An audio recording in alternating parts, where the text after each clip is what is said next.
Good afternoon. It's good to be with you today, and the topic of today's sessions is relationship models between authorities and home educators, and I'm dealing with the Australian situation and also my particular organisation and what we do to work with the government. Okay.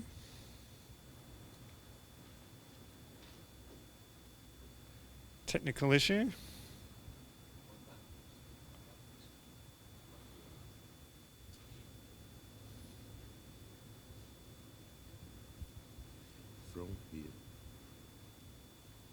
Beautiful.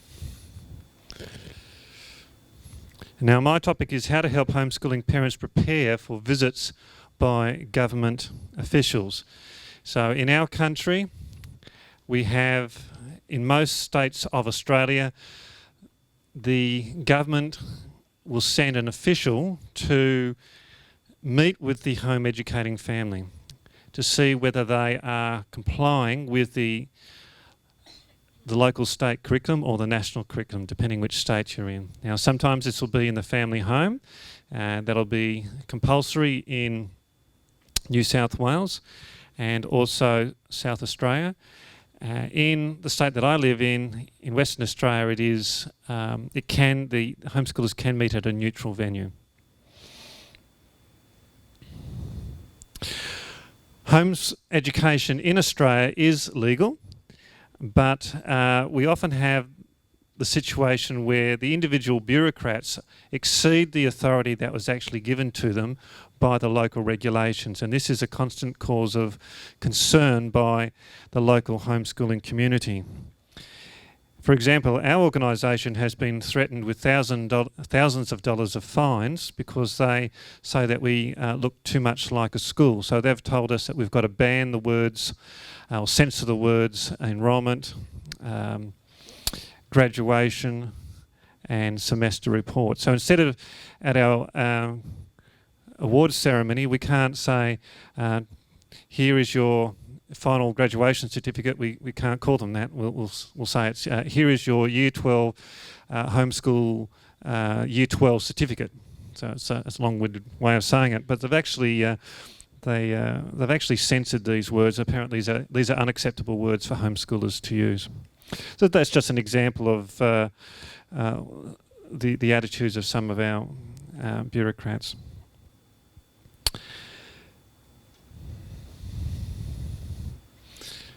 Done that one. I've done that one.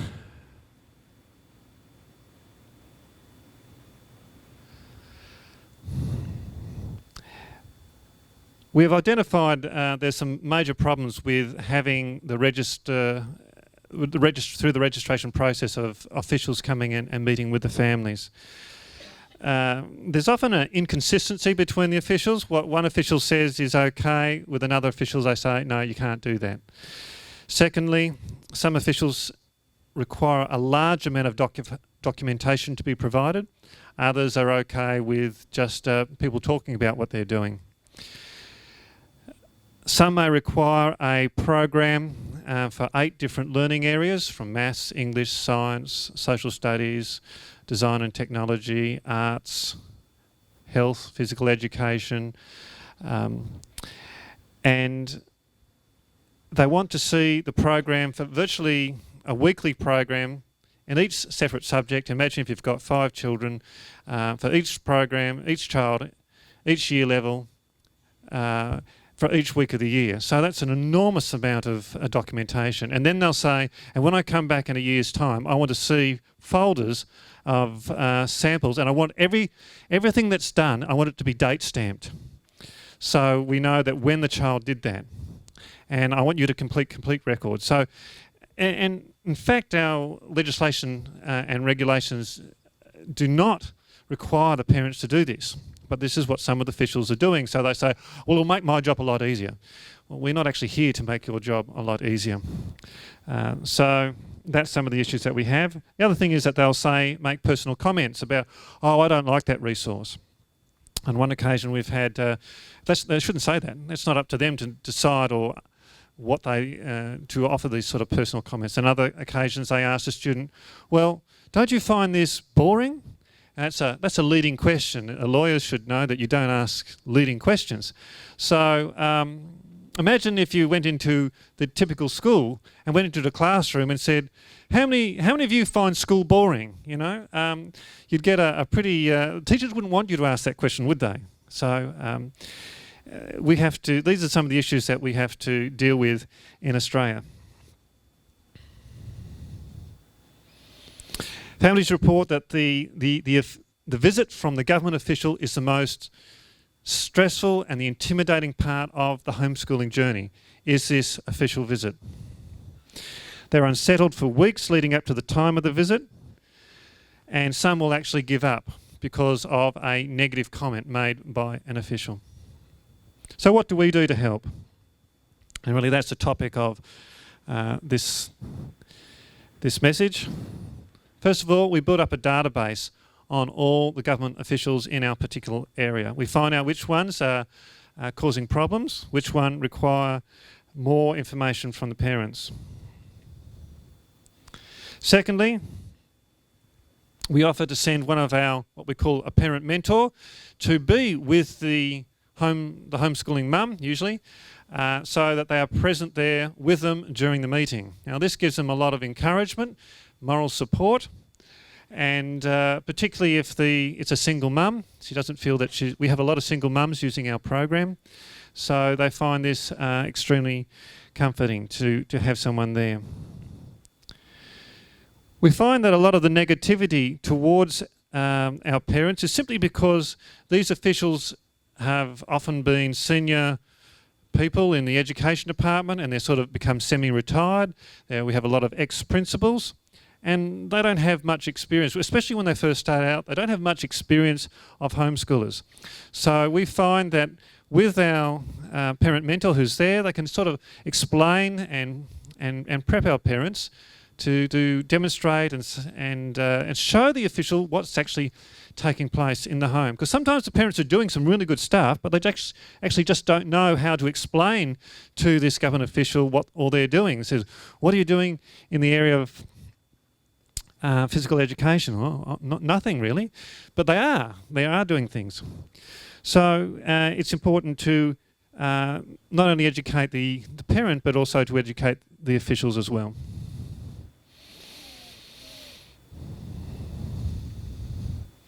So also, when we go with the parent, we actually get to know the personal preferences of each moderator. I know this is silly, I know that we shouldn't really have to do this, but it actually does work.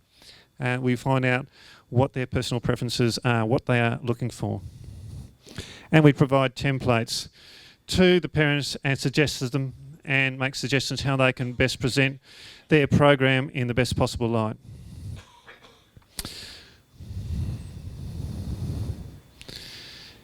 So we remind parents that walking the dog is part of the physical education program, that fixing a flat tyre is part of design and technology, and that cooking is maths, English, science, home economics. Of course, cooking is the great cross-curricular activity which we recommend to homeschooling parents. And take a photo of it of the family eating in the meal that was prepared by the child.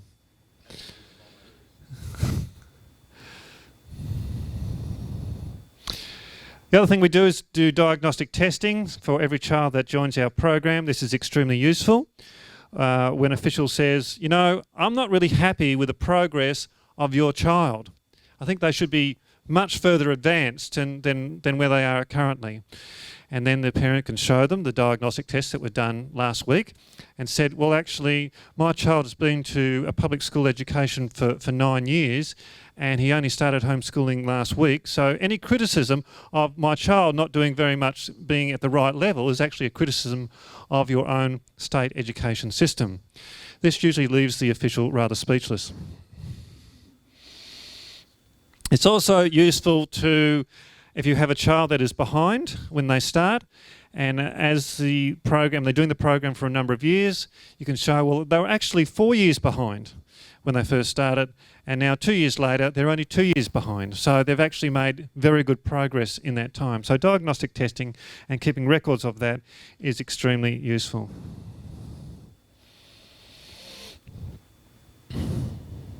Finally, unfortunately, this is necessary. We recommend that every time an official comes and meets with a family, that we actually record the meeting, whether it's using a smartphone or a computer, that we keep a digital record of what was said, because officials will say one thing to a parent, and then when you hear what they actually said, perhaps we couldn't actually be there, they said that, and then when they lodge a formal complaint, then they say, oh no, we never said that.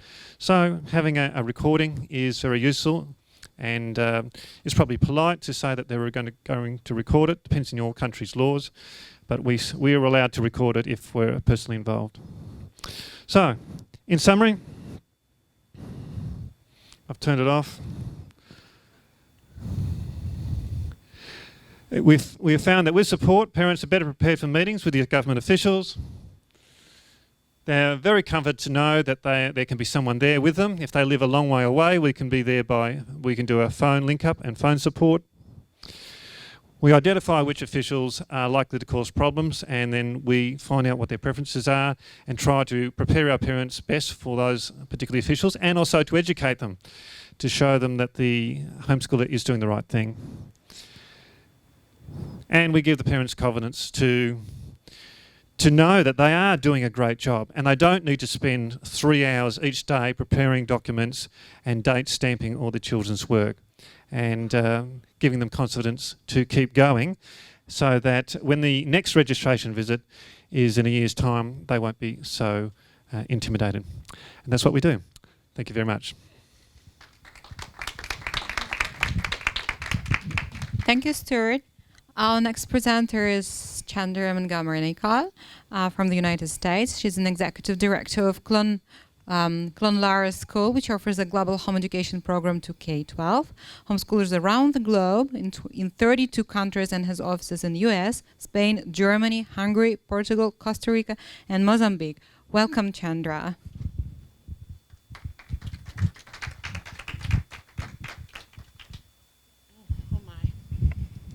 It's on. So again, as in the last seminar the workshop that I spoke in, the first thing that I took out of the guide was personal experience. And what is your personal experience, and how can that perhaps help the home educators? So I tried to Google that so I could have some research, but it led straight back to my own brain.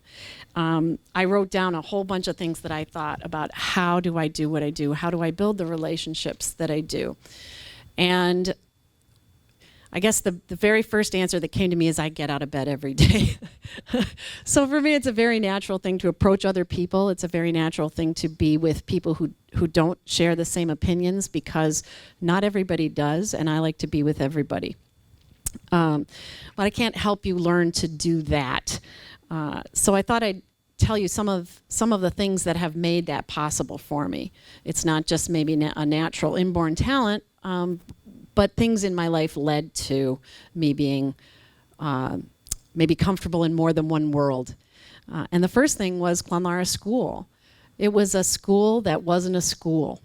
My mom started Clonlara in 1967. And she envisioned a school where the students were the most important participants in the educational process, and not the teachers, and not the principals, and not the vice principals. And even she said in the schools that she had taught in, that the janitors were often more important in the school hierarchy than the students. And she wanted to create a school where that wasn't true. When she founded the school, she only called it Clonlara, which is an Irish word. It was the name of the village where her father went to school in Ireland. Many marketing professionals have suggested that we change the name of Clonlara, because it's very difficult to pronounce in almost every language. But that was probably the one non-negotiable aspect of the school. So I went to school that was difficult for people to say, and it was difficult for people to understand that the students could do what they wanted. We are in Ann Arbor, Michigan. It's the back door, the backyard of the University of Michigan, and they have a very prestigious school of education where they train teachers and more often than not, they train doctorates of education. Their education school is more powerful at the higher levels of higher education. And my mom was scoffed by them. She had a master's degree in education, and she had been teaching, I think, for at least 12 years when she started Clonlara, but the education professionals laughed at her and said, you know, how do you think that children are going to learn on their own? She didn't have the experiments that Sugata Mitra did, and she didn't have the data that these researchers have put together about the success of allowing your children to have more autonomy in their education.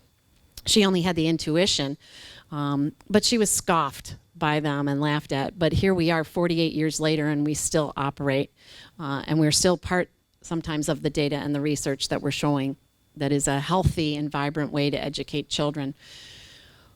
So in 1979, she started the home-based education program where we had an outreach aspect of our school that worked with homeschoolers.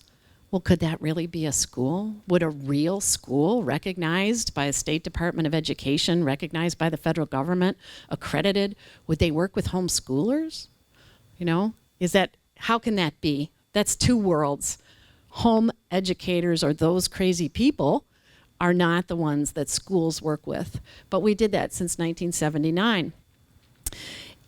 When I was at the GHEC conference in Berlin in 2012, and I was presenting on Clonlara School and exactly what we do, I was speaking before I presented to some homeschoolers, people I had never met before, and we went out to dinner together because we weren't having conference dinner yet. And they were homeschoolers from Canada, and I said, they said, what do you do? What is Clonlara School? Why is a school at a home-based education conference? And I said, well, we help homeschoolers. And they just looked at me like, why would homeschoolers need help? And I thought, uh-oh, now I'm an outsider here, too. And so I actually, that night, I put that question into my PowerPoint presentation. And I said, why would they need help? And one of the things that we do, that we have made a process out of at Clonlara, is helping homeschoolers identify their learning, like Stuart was saying about cooking, as an academic subject. There is academics in cooking. There's math. There might be social relationship understanding. If two kids are trying to cook at the same time, there might be a lot of conflict to resolve in that situation. Or there might be a lot of cooperation to observe, and we can plays well with others, you know, just like they would in a school. And so that was my experience growing up, was having this foot in a world that I go to school, but when I tell people where I go to school, they're like, oh, you know, there? Really? What kind of place is that? That's really small. My mom says weird kids go to school there. I had that experience all the time. So what I do now for Clonlara is I'm the executive director, and it's my purpose right now to build a network of small private schools like us and homeschooling families around the world. And that work requires that I speak with school officials in foreign countries. It requires that I speak with politicians in foreign countries. It requires that I speak with families. So I present things in a different way when I do that. When I go in to talk to a school bureaucrat who may or may not be friendly to homeschooling, I give them a list of our process. Clonara's process of education doesn't cover content. The content is left to the student and the parents in the homeschooling families. And so we have a process that includes these things on this list. I didn't make one slide. It starts with the topic. It goes through narrowing down your topic and finding a mentor to help you learn that topic. Often in a homeschool environment, that's the parent. We ask that the kids do field work. That's the actual work. It might be writing a paper. It might be building a bicycle. Whatever it is, we ask them to tell us what that is and summarize it. Show us a portfolio. Give us a presentation of it. That can be digital. and reflect on their learning experience. When I show that to parents or homeschoolers, I give them this beautiful graphic. When I show it to bureaucrats, I give them a list that says 1 through 10 in black and white letters. Because what I've learned is people think differently. A bureaucrat thinks, how can I check the right box? How can I say, yes, this family is following the rules when it doesn't look the same as every other school? How can you do that? You talk to politicians differently. Politicians want to know, how can I change the world and have my name attached to that? So you say, here's how I can help you. This is the school of the future, and I'll help you put your name on that and be successful in bringing that into your region. So realizing that people have different approaches, I looked up what is that? What is that? It's not just personality. It's a communication style. Bureaucrats think in little square boxes. So how can you put yourself in that square box? And if you're never, ever going to fit in that square box, how do you convince them that you do? Stuart will help you with that in Australia for sure. Maybe some of his work will translate into what homeschooling leaders are doing into other countries, in other countries. But speaking with government authorities is different. They think differently. So how do you put yourself in their shoes? And I think one of the questions is to first identify your intention. What is your intention or their intention for speaking with you? And what is your intention? What do you want to gain? Do you want to convince them of something? Do you want to request something? Do you want to be approved? And once you identify that, it's very difficult, but try to think, why would somebody deny me that? Why would somebody not want to help me meet my intention? And often you can't answer that. So how would you support yourself in the absence of knowing what their decision is, what their motive is? If you think about how people think about time, what's going to be most important to a bureaucrat? Efficiency. Get it done quickly. What's going to be most important to a politician is maybe not how much time. These people don't have a lot of time, but a politician wants, what's the main idea? What's the main idea and how can I use that? A family might want validation. They want somebody to agree that what they're doing is working. So understanding all of those things is really how you put yourself in different people's shoes. What are cultural differences? Cultural differences aren't really language, but they're how do we think about power? How do we think about time? How can I be in the same room with somebody and disagree with them, but show them that I am listening? The way I think about that is body language. I've done studies of body language, not research, but just listened. If you're tall, and unfortunately we can't make ourselves as tall as as our colleagues, but you can stand up straighter. You can stand up straighter. Be careful not to sit down when you're dealing with a situation where you want to have power. These seem common. This is, if somebody says come in and have a seat, wait till they sit first. The feet are probably the most revealing piece of body language. You can tell whether somebody is listening to you if their feet are facing you. If they're under the table and they're away from you, they're probably thinking about something else.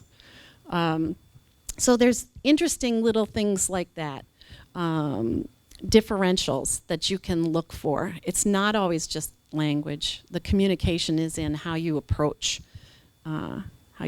these things. One of the things that I did come across, I met Dr. Gordon Neufeld in Berlin, and I was so impressed because what he put into words was what I felt my mother was doing with us. It was the psychology of child rearing, really, and my mother was following, usually, most of the best of his advice. So I looked that up, And he says that the integrative learner, the highest sort of form of learner and reaching our potential as human learners, is seeking togetherness without losing a sense of separation. That's being independent but present with other people. It means that you're not sacrificing your own integrity just because others are around you, especially when they have different opinions, preferences, and styles. And because a lot of us that work in alternative education and homeschooling are often in a position of conflict, and that's a position of conflict because a lot of people don't understand what we do, or they don't agree with what we do. And what Dr. Neufeld says about conflict is that actually it's pivotal in emotional development. When you're angry, but you don't want to hurt the other person, you don't want to lash out, that's exactly when we're the most mature, is when we figure out, how can I stand in your shoes and understand what you're saying and what that means to me, and come to a common solution. And if even one person in a relationship is seeking to come to a common solution or a common agreement, you'll be a lot better off. So that's what I look for. The last thing is to make people laugh. So anybody want to start? Thank you.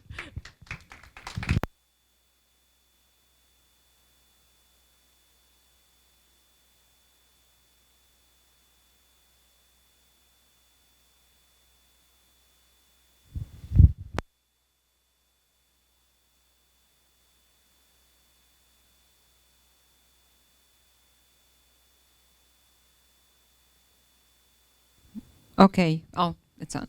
Okay, let me present our next speaker, who came from South Africa. It's Leendert van Oostrum. He homeschooled his 3 kids entirely, together with his wife Karen. He also was instrumental in founding all the homeschooling associations in South Africa, and is responsible for much of the home education in this country.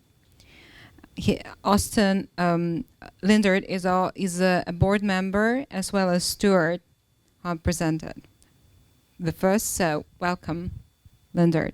Thank you, Irina. Thank you, Irina. Thank you, Sergio. What I'm going to be talking about here is relationships between authorities and homeschoolers in building the freedom of education, and I'm talking about the South African situation. That's just me. I work for the Pestalozzi Trust, which is a legal defense fund, not only for home education, but also for what we call civil education.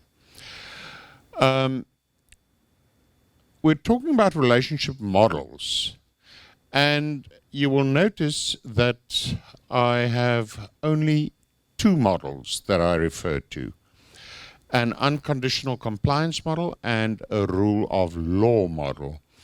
That may look radical or fundamentalist or something to that effect, but we live in a country where we have one of the oldest legal systems in the world. The oldest binding legal document in our system of law is probably the Codex Justinianus, which dates to about 300 AD, where the emperor codified the entire system of Roman law. And ever since then, our common law system has continued to build up. At the same time, we also have, as we've heard today from international experts, one of the most sophisticated constitutions where human rights law is concerned. The South African Constitutional Court is one of the most respected in the world, and other constitutional courts refers to its judgments. That's lovely. Then we have a legislature and an executive branch which ignores the courts. So that doesn't help you too much. We've had some serious scandals where the president and his cabinet simply ignored the courts, even when they were given direct orders. So we're living in a difficult situation, and that causes us to have a kind of a binary approach. Either you do this or you do that. And that is where we come with either an unconditional compliance model or a rule of law model. Now, an unconditional compliance model is compliance with policies and requirements of officials irrespective of the provisions of enabling law. Stuart has been explaining some of that, where the officials simply go out and make their own rules irrespective of what the law says, and unconditional compliance means you now comply with the official instead of with the law. Often, unconditional compliance is mediated by curriculum suppliers, because many curriculum suppliers, certainly not all, actually find it more important to be in favor with the government than with their market. And the result is that they end up enforcing the officials' ideas on their own clients.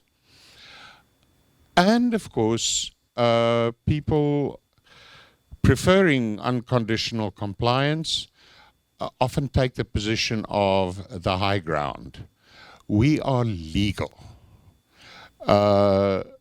And that puts us on a little bit of a higher step than these other guys who complain about and confront and refuse to comply with government instructions.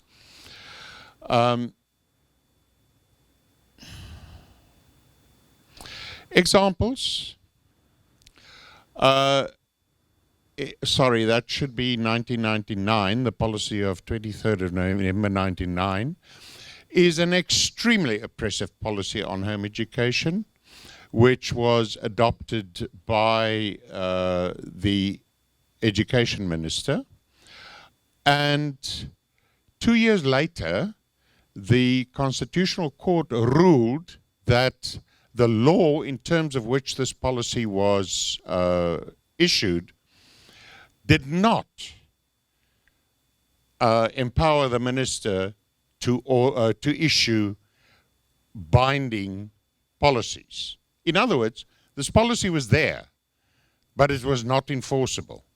Nevertheless, for the following 15 years, government officials across the country continued to enforce it, putting those government officials technically in contempt of court. Home visits are not provided for in South African law. And in fact, our Constitution says that a restriction on a human right, such as your child's right to privacy, must be provided for in law, and the law must be reasonable and justifiable. And the Constitution goes even further and defines what reasonable and justifiable means. Nevertheless, every education official dealing with home education throughout the country insists on inspecting your home before they will register you for home education. Furthermore, our Constitution does not allow the government to prescribe the content of education, in other words, the curriculum, but the Education Department insists that if you want to be registered with the department, as the law requires you to be, you have to comply with the national curriculum.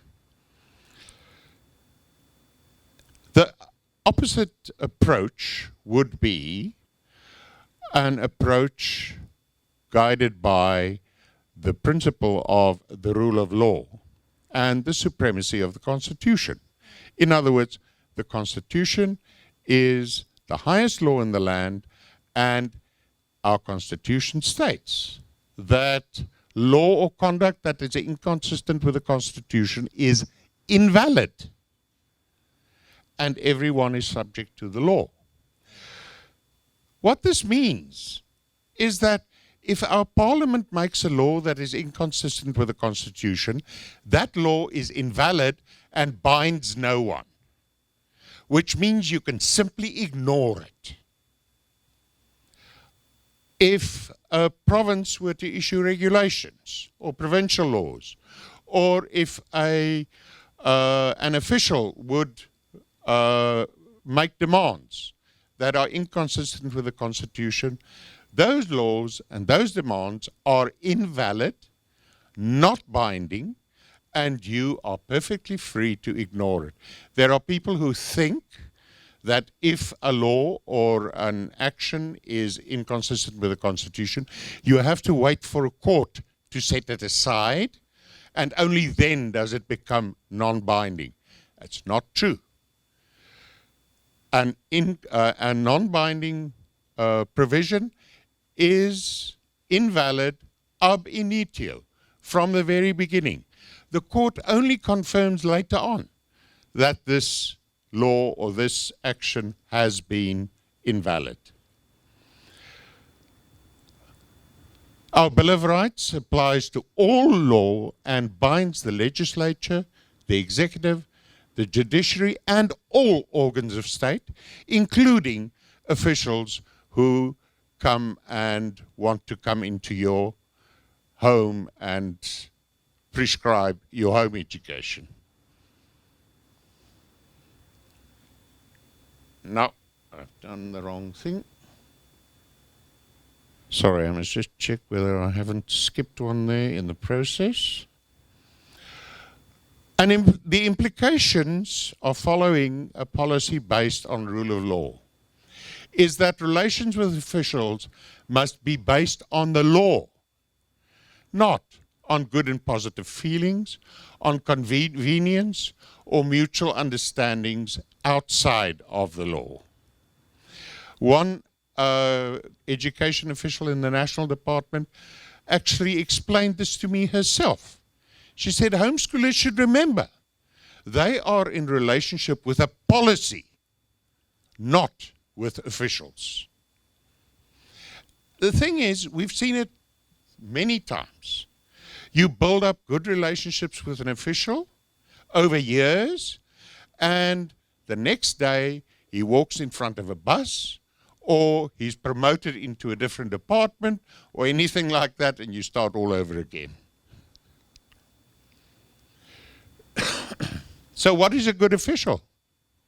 A good official is an official who applies the law and nothing else. The powers of officials are prescribed by law, and officials do not have discretion to choose which aspects of the law they or you must comply with. And this is so common. It is so common that they will say, okay, well, we won't bother about that. And you think, oh, how kind of them. But actually they're being corrupt by not applying the law.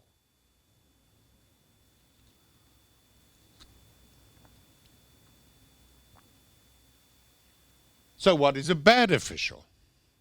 An official, no matter how friendly and accommodating, who fails to comply with the law or who enforces anything other than the law is a bad official, indeed a corrupt one. Parents often will tell you, well, I decided to let them come into my home and to come and do their home visit, and they were so friendly and they were so helpful and so on and so on and so forth. But they were breaking the law while doing it. So how could they be good officials?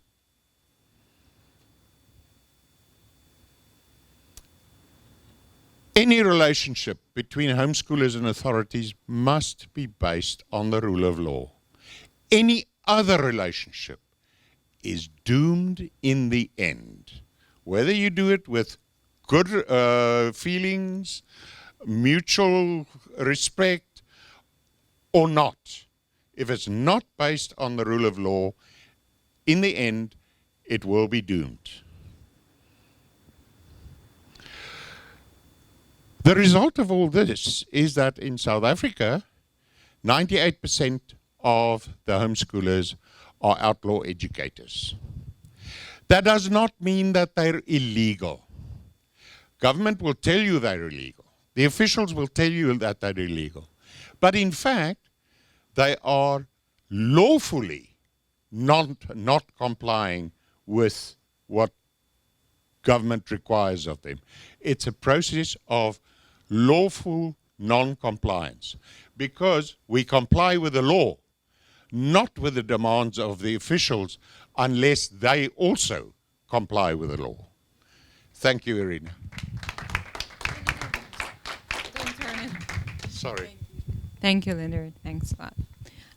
Our next speaker is Paul Faris. He comes from Canada. He's the president and senior legal counsel for HSLDA of Canada. Also, he was instrumental in developing the Canadian Centre for Home Education, a charity that helps promote homeschooling in Canada and around the world, and is currently its president. Paul holds a law degree from the University of Western Ontario and is a member of the Law Societies of Ontario and Alberta. Please welcome Paul. Well, thanks, Irina. It's great to be here with all of you. Are you going to time me? You'll tell me when to stop? Okay. So, what do you want to talk about? No, I'm just joking. That was excellent what Leendert just shared. Just what you heard there puts you ahead of 90% of lawyers, because most lawyers and most judges and jurists and legislators do not understand that. And in fact, what I'm finding is a major problem, and I suspect is similar certainly in the Commonwealth countries, but probably in Spain and Europe as well, is that we're moving away from the rule of law, which is something that was started with, well, even before, but certainly Magna Carta in 1215 or whenever it was. The idea that the king doesn't make the law is something higher than the king, that the law is not dependent on individuals, but it is something higher than individuals. That was the concept, and that has been developed all the way through certainly British jurisprudence, which we in the Commonwealth have developed from, and America has developed from, and this idea that the official is not the law. The official is an agent who applies the law and has no power themselves outside of what the law gives them. That's how it's supposed to work. And increasingly, that is not the reality of everyday life for people in our countries. And so a big part of my job, I know a big part of your job, a big part of the reason why you need to have a national homeschooling organization, something to keep people accountable, is so that when government officials stop applying the law and start applying their own opinion of the law, you have some remedy. You have something you can do. And so here's what happens if you're an individual.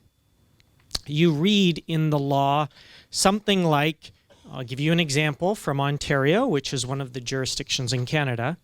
Something like this. In Ontario, Section 21(2)A of the Education Act says that parents are exempted, or children are exempted from attending public school if they're receiving satisfactory instruction at home or elsewhere. And that's all the law says. So parents have the right to homeschool in Ontario. It's right in the legislation. But then you get every school board in the province applying that differently, deciding how they think that should apply, what conditions parents should have to meet in order to qualify for that, all these different things. And so then you get the rise of policies. And for example, in Ontario, we have a pretty good policy right now called PPM, the name doesn't matter. Lawyers are used to just citing blah, blah, blah, and then you think they know stuff, but it's all a game. So this policy basically says if you send in this one-page notification form, then the school board is supposed to assume that you're providing satisfactory instruction, which of course is the legal standard, unless they have evidence otherwise. Now, homeschoolers worked for years to get this policy in place. And it's one of the best policies around the country because the form is simply name and contact information, essentially. But even though you could say, wonderful, we have achieved our goals. We have a good law. We have a good policy that interprets it. But every year we get school boards that call families and say, we're here for our routine home visit, or send you a 12-page form with all kinds of details, or who knows what. And then they need a call or a letter from us saying, why are you not in compliance with the law in Ontario and the policy of your own Ministry of Education? And when you have a good law and a good policy, that letter from a lawyer is usually the end of it. But when parents are doing it on their own, I've seen them run right over. And in fact, all the cases where I've really gotten involved in Ontario, okay, don't tell anyone this, okay? Can we be a secret? It's being recorded, okay. So now I have a problem. Okay, we'll just assume that no officials in Ontario or homeschool. I'm in trouble, I'm just gonna tell you anyway. Okay, so here's the secret. HSLDA, when you start an HSLDA, you have a problem because you have to require membership because that's how you pay for your existence. But you're here to defend a movement and protect homeschoolers, and if someone is not a member but gets themselves in trouble, you now have a problem because they can set bad precedent, which you can't allow to happen.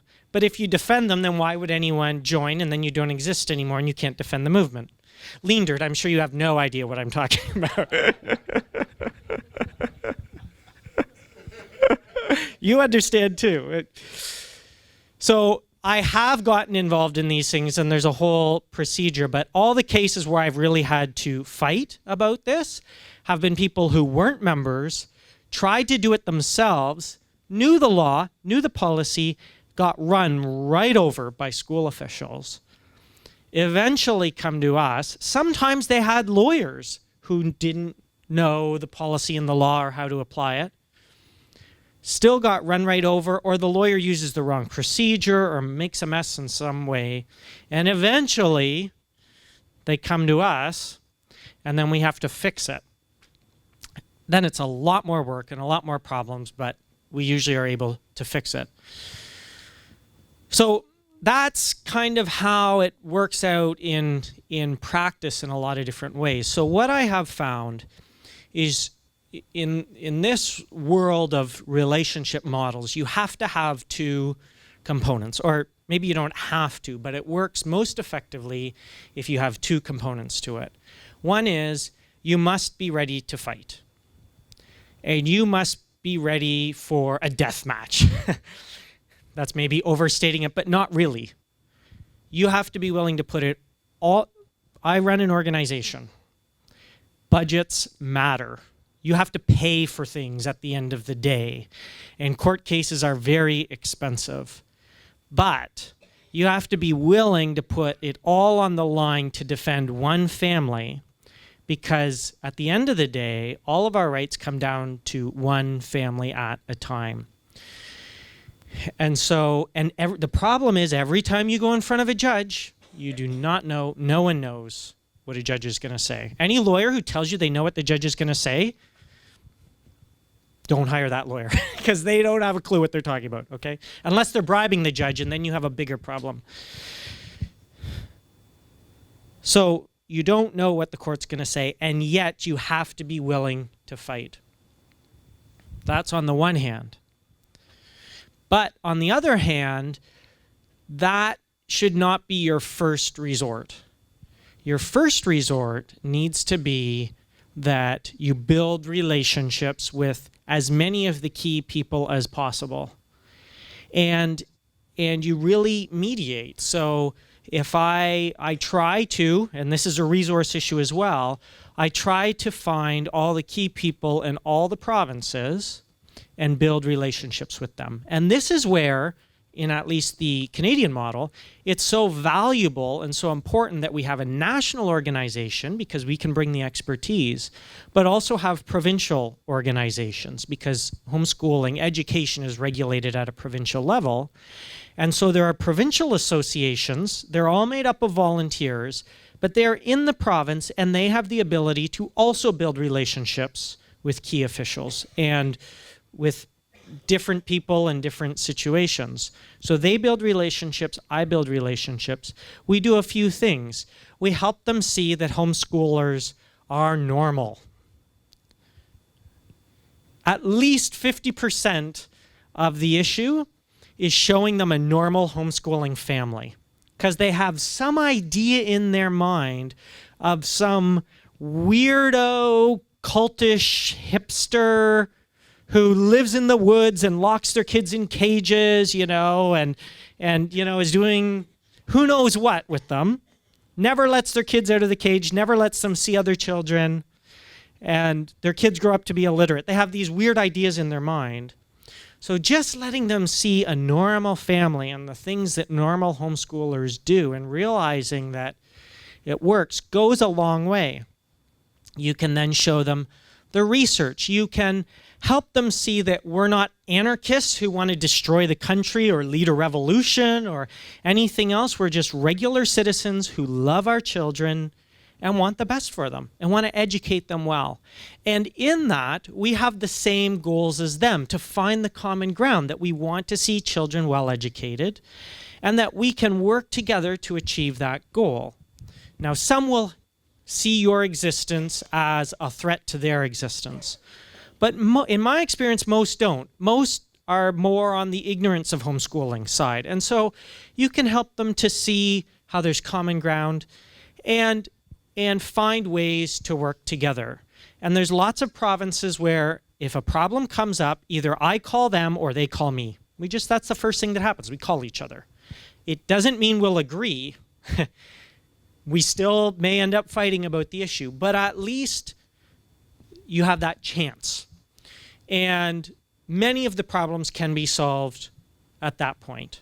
Sometimes they can't. And that's the other point. So you find the key people, you build relationships with them, you find the common ground, see how you have common interests, get as far as you can with that, but then never forget what you stand for. And that is the danger, because what happens when you build a relationship is you have one person who is here on a position and another person who is here on a position. And if you're here on a position, your goal is to bring them to you. Their goal is to bring you to them. Never forget that, because I've seen, and I coach provincial leaders on this, and they'll tell you this. They'll say, "Oh, we've gotten to know each other so well. I thought we had an understanding. We've built something together. Are you going to throw all that away?" Right? And they'll attempt to use that relationship to make you an apologist for the government, really. Because they have power, but you have power too, because you have influence with homeschoolers. You have influence with families. And if they can convince you that what they want is okay, you can get homeschoolers to comply with their requirements. And the real trick is knowing when you should and when you shouldn't. Because there are times when you see the situation and you say, you know, if we do this one little thing, we will save homeschooling in this province. And there's other times when you say, if we do this one little thing, we will destroy homeschooling in this province. And knowing which is which requires a lot of counsel from other homeschoolers, a lot of understanding of what helps homeschoolers succeed, and a lot of wisdom. And it can be, that's what gives you gray hair, those decisions. But so do you understand what I'm saying? You have to be willing to fight. You have to be put in the time to build relationships. And then you work through all your potential solutions across that spectrum of relationship, from very close and cooperative to very aggressive and adversarial. That's my time. Thank you. Thanks a lot. Our next speaker came from Spain, Sergio Saavedra, acts as a representative for a number of Spanish home education organizations, conducting negotiations at the Parliament of Spain to achieve formal legislative recognition for home education.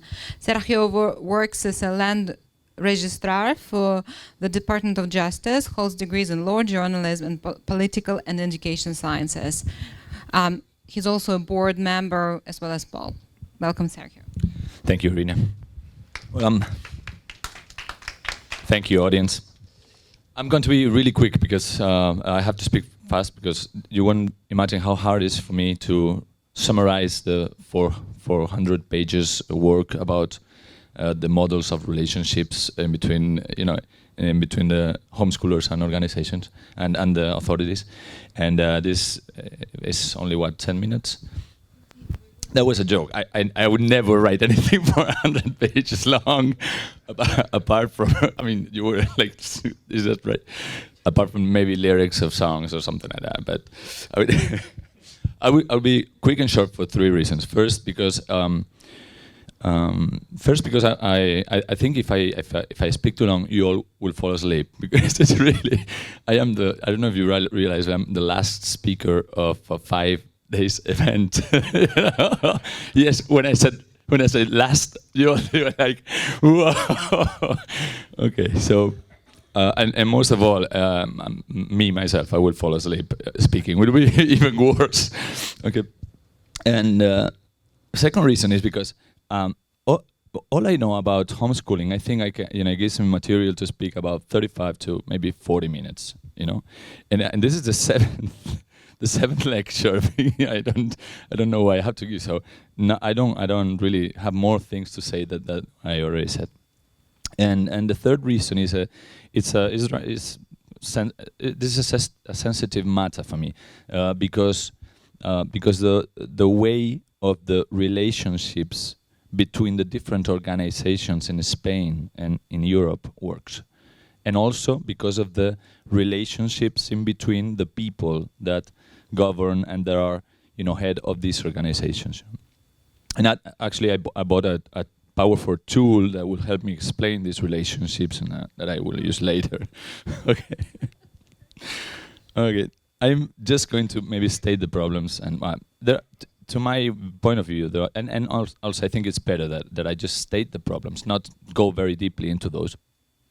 And if you are more interested in keeping here, in remaining here than in going to rest or whatever, maybe we can talk about that in the questions turn. To me, there are 3 models of relationships between the authorities and the homeschoolers. The first of it, believe it or not, is no relationships at all. There are people that believe that the homeschoolers have the right to do this, and they have to keep away from the authorities in all type of relationships. They don't trust the politicians. They don't want to speak to them. They don't want them to know that they exist or how they do things. And that is one model. And actually, I have to deal with a lot of people that argues with me, because I do speak to the politicians and to the authorities and to different people that have different shares of power. To me, I mean, as I say, I don't want to really engage in these discussions, but to me, it is to isolate yourself and to say I don't care about politicians. It's naive. We have to care for that, because they are there and they decide for us lots of things. So it's best for us to inform them. And because I always believe that when something is unknown, you have fear for that, and sometimes you react negatively towards that. So it's always better to have good relationships with them. But the second model is that model on which the families directly approach the administration. And by that, I really mean the families altogether. I mean, I have been in some meetings with these families on which, it's 25 people or 50 people. I mean, one of them was nearly 50, and then there were not enough chairs for all of them, so only 25 were to get in. But everybody wanted to be there. It was one of the meetings in the parliament, actually the first meeting in the parliament. To me, that model is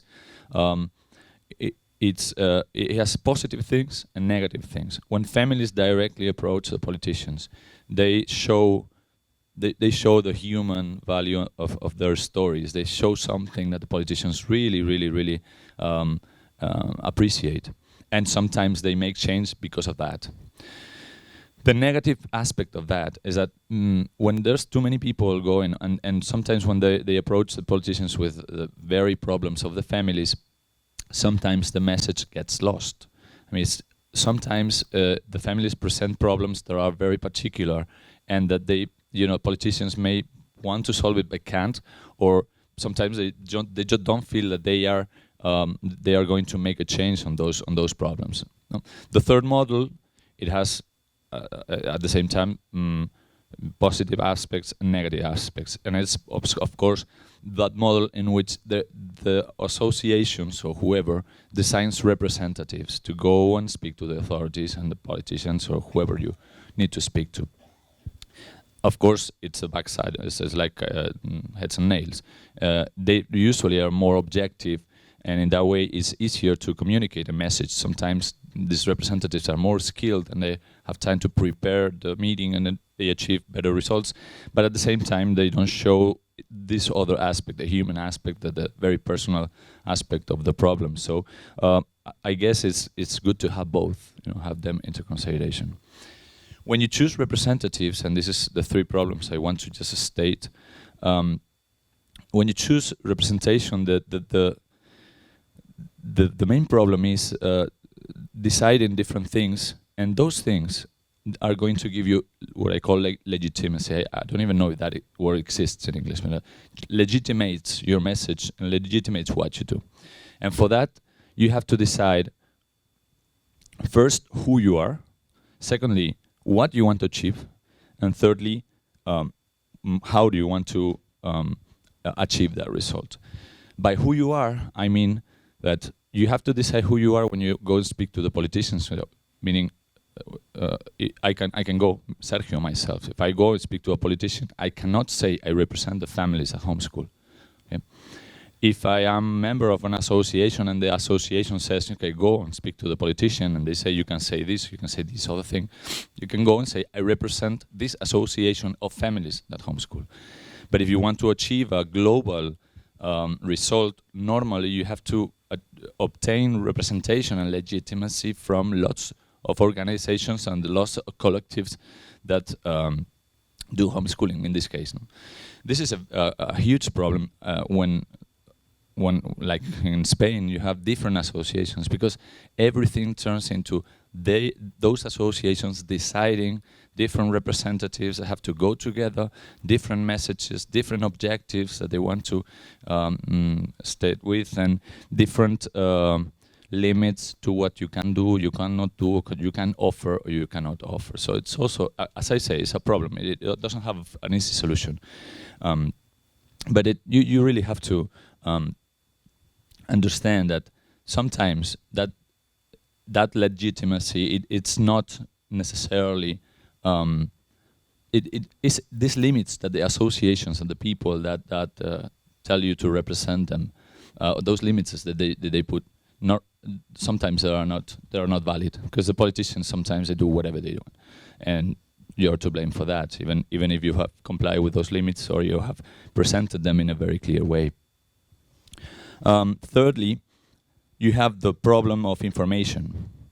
And the problem of information is it's a very big problem. I had to deal with when I was representative of these families in the negotiations that we had in the past years. The information means that you cannot explain back to the associations everything that happens in the meetings. You must explain what the result of the meeting was, but there are some aspects of those meetings that must remain in a I wouldn't say a secret, but it has to remain between the parties.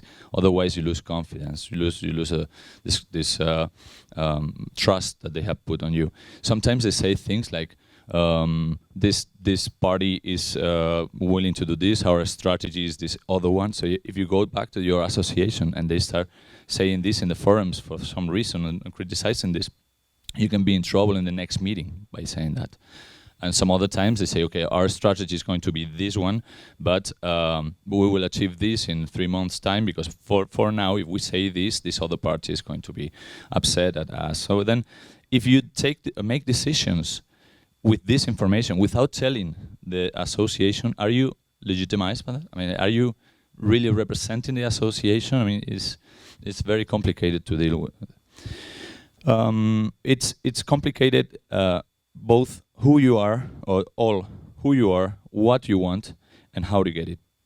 Who you are, because if you, for instance, deal with liberty of education, you have to decide whether you are homeschoolers, you're also the associations that create the free schools, the unschoolers as well, that sometimes they have different ideas or different motivations, and even you may represent as well the schools to maybe some of the things that you propose being implemented in the various schools. So it's very complicated as well. What you want, I mean, everybody wants something, but some of the things that these different associations want, they are contradictory to the things that the other association wants, or even people inside the same association. So it's another problem. And how to get it, it's one of the things thank you, Irina. It's one of the things I had to deal with, and it was very, very complicated. We had to decide whether to speak only to one party who had a majority in the parliament at the moment, that had some good aspects. It was like, we speak to these people, and if they decide to help us, but they can, because they had the majority. But at the same time, if anything goes wrong, the other parties will say, okay, you spoke to those guys, you're friends with these guys, so you have to decide whether to do one thing or the other. And maybe you want to decide whether you want to have a direct approach to the parliament, or you want to lobby some other way, indirect strategies. So all of this has to be decided. So, and I guess if I was to say something is, what, no matter what you do, normally you're going to be criticized. And so you try to balance all those things and all those problems, deal with them, and answer to your associations and telling them, hey, I did the best I could. There's a poem by, with this I will finish, as I say, I don't want to say anything else. I know, but they will fall asleep as I say. There's a very nice poet by Federico García Lorca, which is a poet of Spain. It's a story of a donkey, a man, and a child. And so it's this man that is walking with a donkey, and a child is on top of the donkey walking, and then his people that are walking by and say, hey, and the kid is in the donkey, aren't you the father? Jump in the donkey. I mean, it's your right. So the father says, hey, yeah, child, go down, I'm the father. So he jumps into the donkey, and the child is by his side. So the people that's walking by say, hey, what a father. I mean, your child is walking and you're on top of a donkey. And then they say, okay, that's right. So they decided, you had an idea, say, let's both get into the donkey, ride the donkey. So they both jump in the donkey, and the people walking by say, what? 2 people in a donkey, that's like maltreating. This is not the way to treat a beast. I mean, it's a beast, the people that treat a beast like that. So they decide, okay, there's only one thing we can do. We just walk And the people that walk by say, you have to be full to just have a drunk and not use it. Okay, so I guess my answer is, it's your, whatever you decide is the best rule, because whatever you do, they are going to treat you as a fool, and they're going to say, you did wrong. So do you, at least if you don't other your own criteria, you will be happy, because you will say, okay, I did what I thought it was best. Thank you very much for listening. Thank you, Sergio. All great presentations. We have 10, 11 minutes for questions. So please, the first question. Yes, Leendert. Yes. Just a quick question. Was that a Spanish donkey?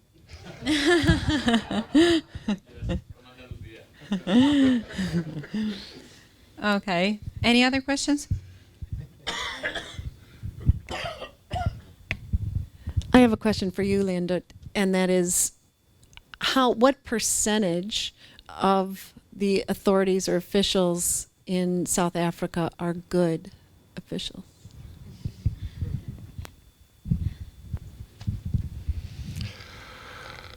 I cannot say what percentage they are, because I haven't come across one. No, that's cynical.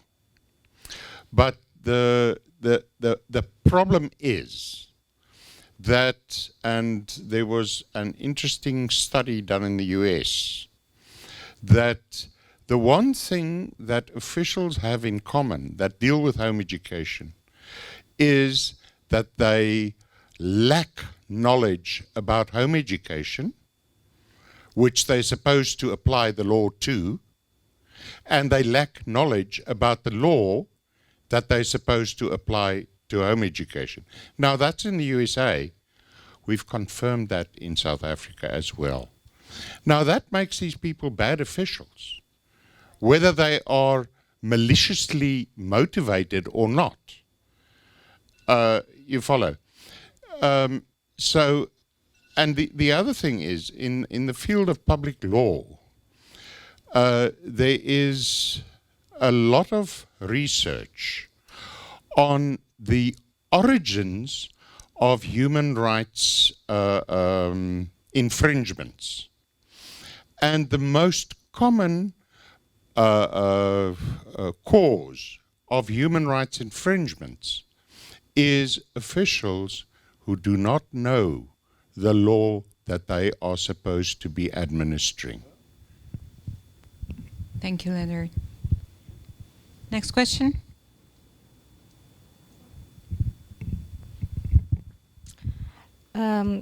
One of the things that we have in Portugal, and it was recently, they very easily create a regulation to follow the law as the way they think. But if we saw the law, these regulamentations go against the law. Yes? So how do we deal with these situations? I don't need to explain the whole case that happened, but they create a big compound of information for the schools where it was explaining how to deal with the homeschool. But all the things that they pointed out are against what the law says. So the association create a letter for them that took a lot of time for us to do with all the laws, the international and the national ones, that point that we are right and they shouldn't ask these specific things to the families. It took them 5 months to respond, but they did. And all that they had in that letter was demagogy. They didn't give us back the law, because the truth is that what we are pointing out was true. So what should we do? We go back and give them back our demagogy? What do we believe? Or we need to go back? What's your suggestions? It's a question for everyone, yeah? Maybe then we can have speakers at the panel. Sorry, they gave you back 1%. What did they give you back in 5 months' time? The response? Yeah. Demagoguery. Just their ideas of what, not the law, but their ideas that if we do these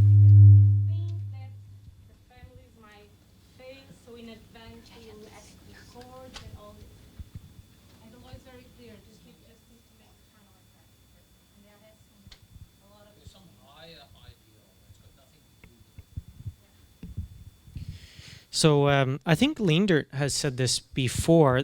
That's the hardest to deal with. There's no one answer. There's a whole series of answers. So you can take the case to court. You can refuse to comply and let them take you to court. I usually find that making them come after you is a more effective strategy than going after them. Or put another way, don't ask permission, do it, and make them try to stop you. You can try to negotiate with them, and there's a whole process for that. You can, and then there's sort of various ways you can sort of do little bits of each strategy. And knowing which to do depends on a lot of factors. If you have a good lawyer in place, exactly what the law says, how the timing is, and that's the art part of it rather than the science part of it. Well, I agree about the art part of it, especially, and by that I mean taking more than one approach.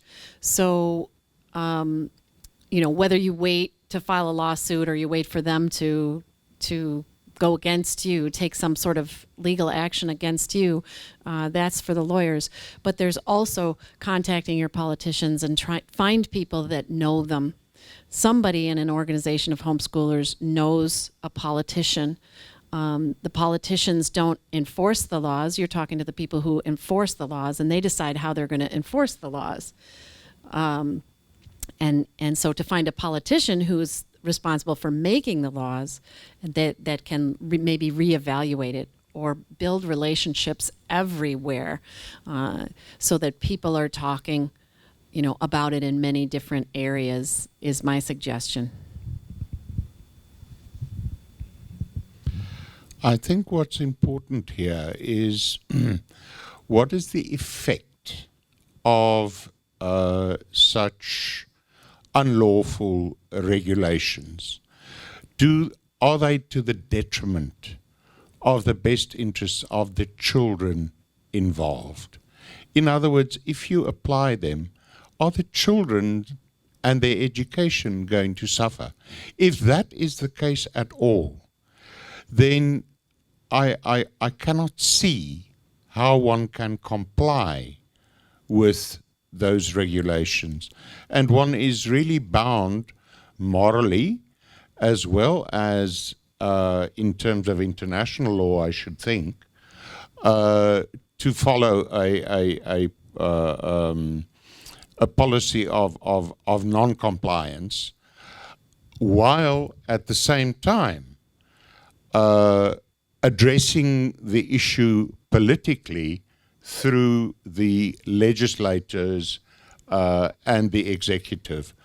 But the point is that it doesn't help to go and complain to the legislators who are going to take 5 years to change the law. In the meantime, the children's education is being destroyed.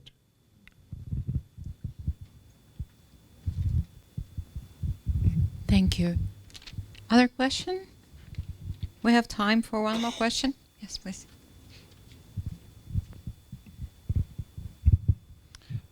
Can everybody perhaps comment on the influence that a petition can have, especially now that we're on the internet? It's very easy to get a competition, create a competition, and every party that a petition, not a competition, petition, and then you create it, put your stuff in, and every time somebody signs it on the internet, it sends an email to all the people that you put on there. Does it work?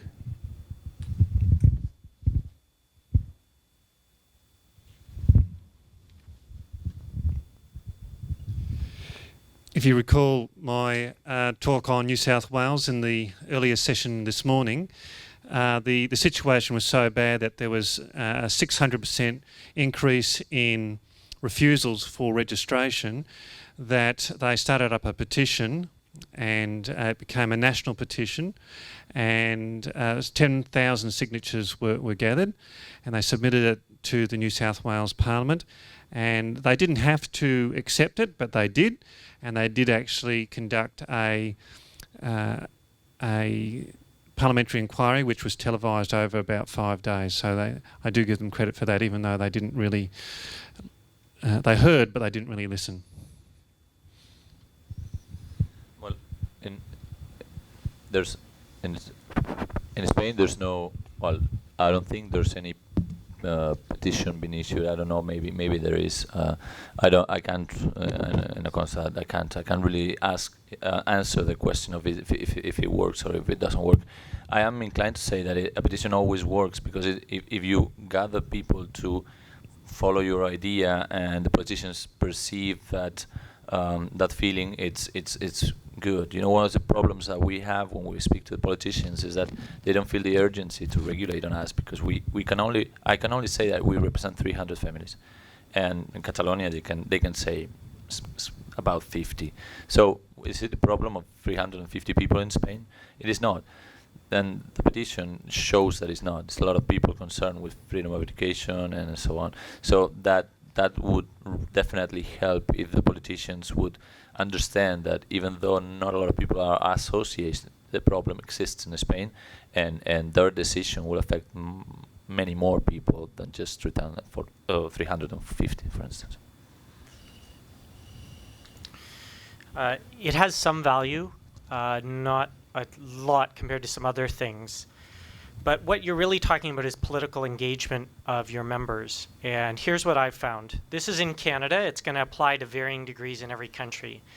In Canada, the politicians represent the people, theoretically.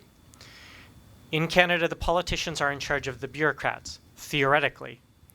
The bureaucrats apply that representative power to the people in a legitimate way, theoretically.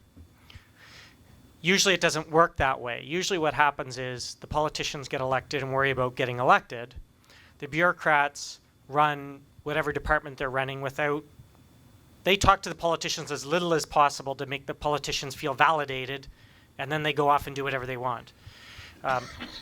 One of the most powerful things you have is if you can have a lobbyist who, as Sergio said earlier, understands how to influence government and have those meetings. That lobbyist in partnership with an active membership. So you go and you say you represent 300 people, that's great. But if those 300 people express their will directly to the politician, and then you go and say the same thing and say you represent them, you have much more influence.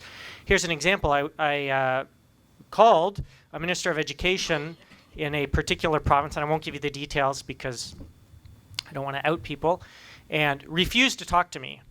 Sent out an email to our members, said, please call this person, express your concern. 12 hours later, that person called me back and said, oh, Mr. Faris, I think we had a misunderstanding last time we talked. I didn't realize what you were trying to say, and can we please sit down and discuss these issues and find something that's mutually agreeable, right? So I got that ability to have that conversation because of the expression. So in terms of political expression of your members, there are levels. Petition is the lowest. That's the least influence. The second best is in private email.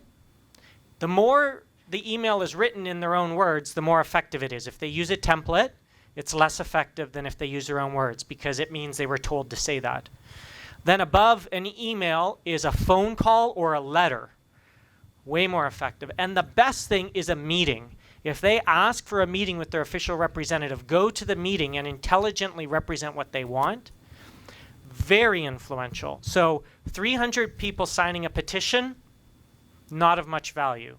300 people meeting with their elected representatives, a lot of power. Because what they know is most people don't care about an issue enough to go to a meeting.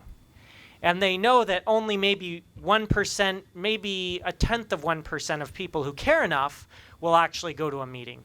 So in their mind, 300 people in a meeting probably represents maybe 300,000 people in terms of political influence. So that's the scale, and it's mobilizing people around a central message, helping them influence that politician. Then the politician goes to the bureaucrat and says, I'm getting in all this trouble and all my people are calling me, stop making these people mad. And then the bureaucrat calls you and says, let's meet and talk and find something we can both live with. Sorry, that was a long answer, but that's how I found it works. So, hello. So Paul knows better how exactly everything works, but I think I would say to you to determine in terms of is it easy to collect those? On the internet, you can put one up. I mean, how long would it take you to put up a petition? 10 minutes? And blast it out if you have people to send it to. It can't hurt. If you only get 3 signatures, then you just ignore it. You might get more signatures or more people than you ever expected.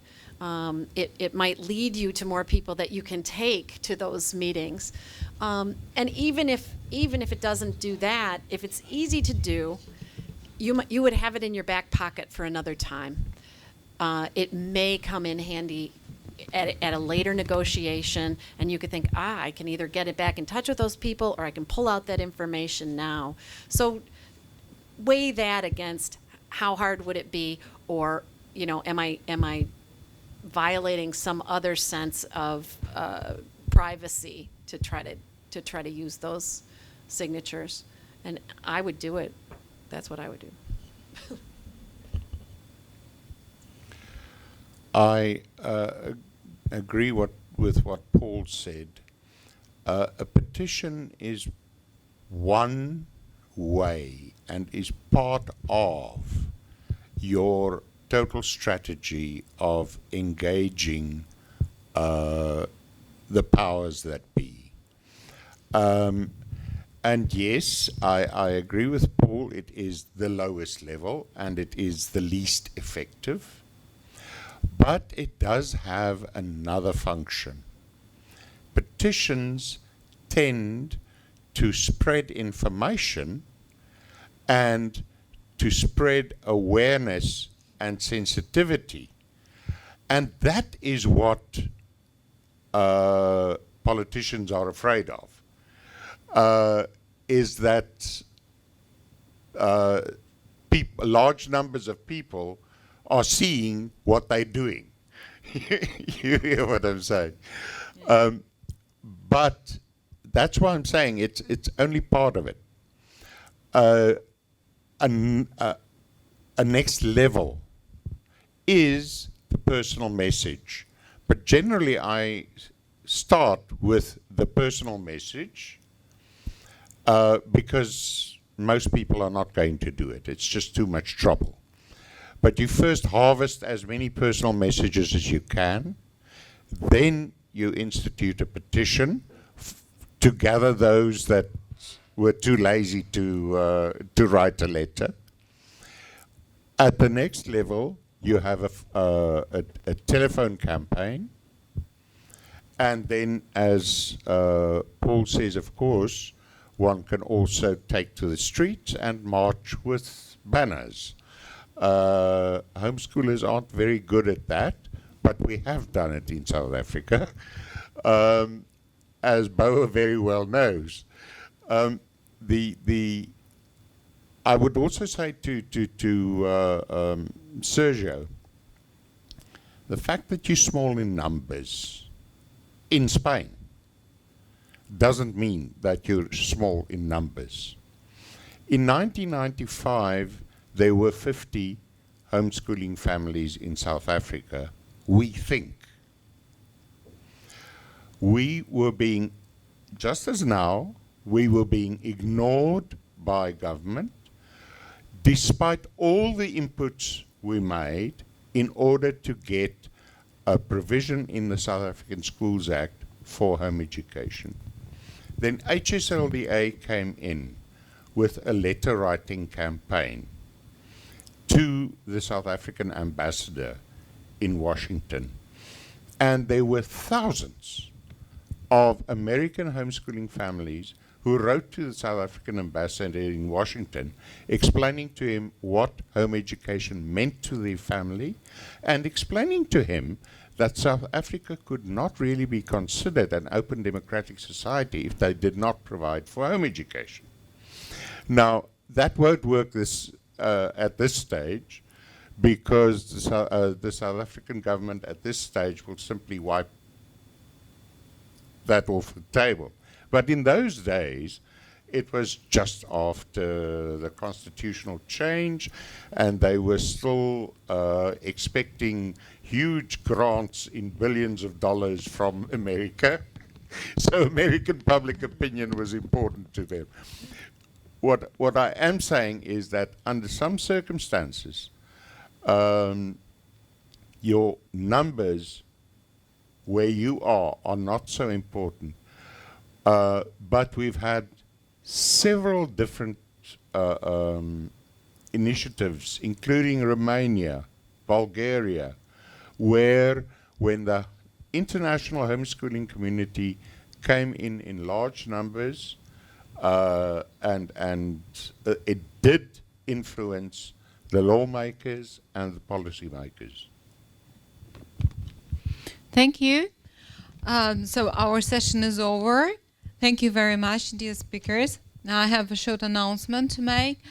Please meet all of you back upstairs on the 10th floor in 20 minutes now at 6 p.m. for a closing session and reception to follow. Thank you.